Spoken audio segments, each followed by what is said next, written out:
Well, hello, darlings. It's Miss Tia. I had a couple things I want to talk about. First off, did y'all see Jennifer Coffindaffer? Now, she is the former FBI agent. And you always be seeing her. She go up on these shows on, Court TV and Law and Crime. And then she does, her YouTube stuff and Twitter. And she just, and she let it be known. She's a former FBI agent, so that means, what she says, she should know better than anybody else, right?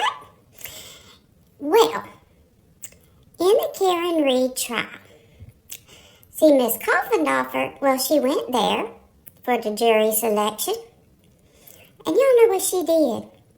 Y'all not gonna believe this. Allegedly, okay? But there's pictures, so... they kind of prove it, but allegedly. She went and had a drink at McCarthy Bar, which is McCarty, something like that. One of the bars that John O'Keefe had been at the night before he was found deceased. That night when they were out, that's one of the bars he went to. So that's what Miss Coffindaffer did. She went there, and you can see the picture of her, and you can see what she's wearing. Well, then, she gone over to 34 Fairview. Now, 34 Fairview, well, that's the address of the home where John O'Keefe's body was found in the yard. Well, after that happened, the Boston police officer that did live there, well, he and his family decided to sell their home. So, they sold it. Some new people move in. Well, here comes Miss Coffindaffer. She's already in Canton, because she's going to be there for the jury selection and all that. And so she go on over to 34 Fairview, and she just take it up on herself to just walk right on up there, be taking pictures, all that stuff, like it was a museum or something. Like, woman, do you not know people live in that house? Well, the lady that do live there, she was not happy. She was very upset, and she wanted to press official charges, but in Massachusetts, you have to put someone on warning first. You have to give them a warning first that they're not to step foot on your property, and then if they do it after that, then, they in trouble with the law. So, Miss Coffindaffer, Miss FBI herself, well, she been put on official notice that she not to step foot on 34 Fairview.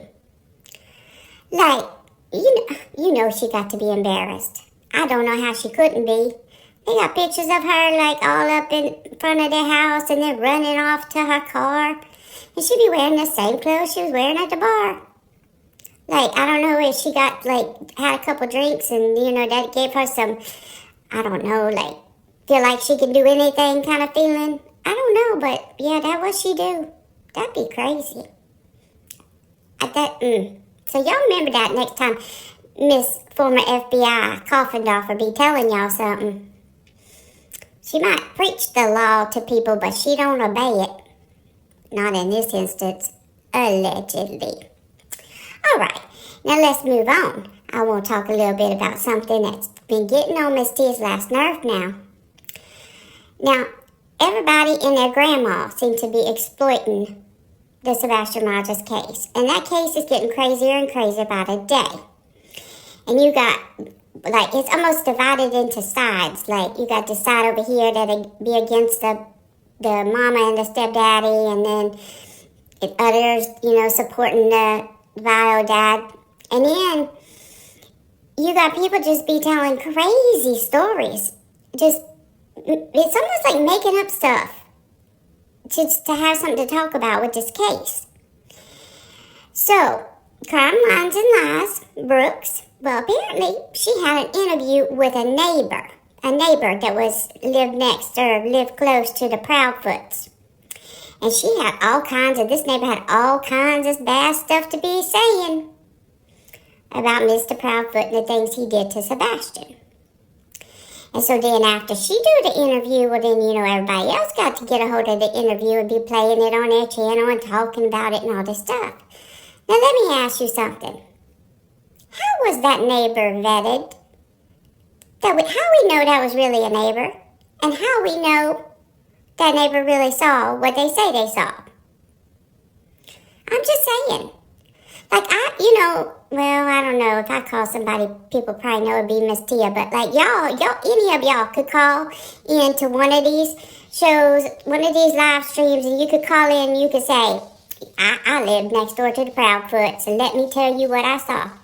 And then they gonna believe you, and then everybody gonna be talking about it.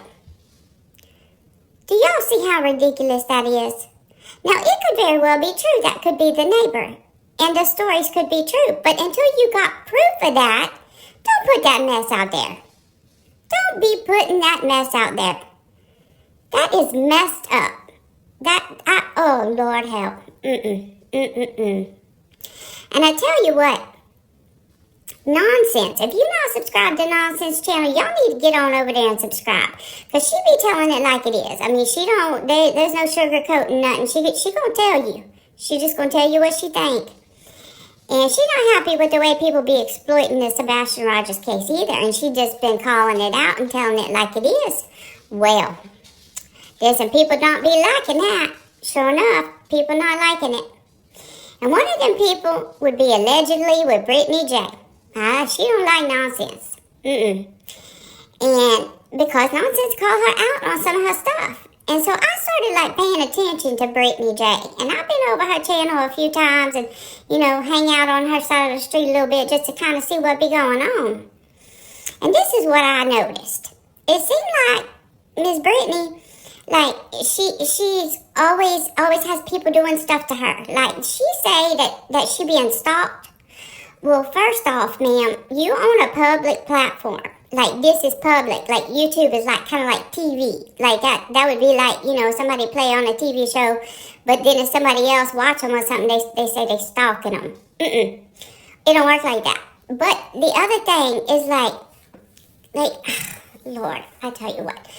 She say that there is a petition going around to take her channel down. Ma'am, I don't think you're quite that important. I mean, I know there's people on the streets that like your channel and they watch you, and that's wonderful. But I just don't think that your channel is so important that somebody's going to start a petition just to take you down. Now, there might be a petition out there, I don't know, about tragedy pimps, and, if you fall in that category, well, then, you might be with a whole group of people. But ain't nobody singled you out to petition to have your channel taken down. No, ma'am. It don't work like that. And it seemed to me that, it's always people doing stuff to you and doing stuff to you and everything's about... And listen, I saw on your channel where y'all be talking about people.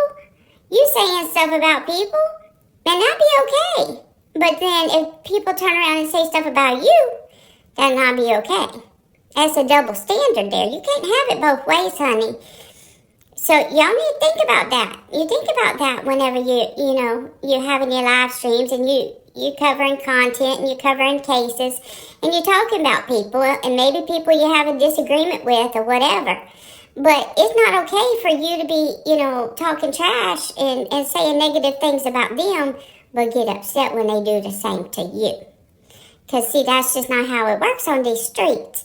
And so, yeah, a lot of that's been going on lately. And it's not just Brittany J. There's some other ones out there, too, doing the same thing. But I just been over at Brittany's a little bit, just kind of watching. And, I saw Nonsense. I went up on her panel, and then Brittany kicked her from the panel, and a bunch of mess. But I don't know. This just be crazy stuff. And all of this is just to have some content. And using Sebastian Rogers, a missing 15-year-old boy, to do so. That messed up, folks. That messed up. All right, darlings. Well, Miss Tia gonna get on off of here right now. But as always, I'll be seeing you soon. Bye now.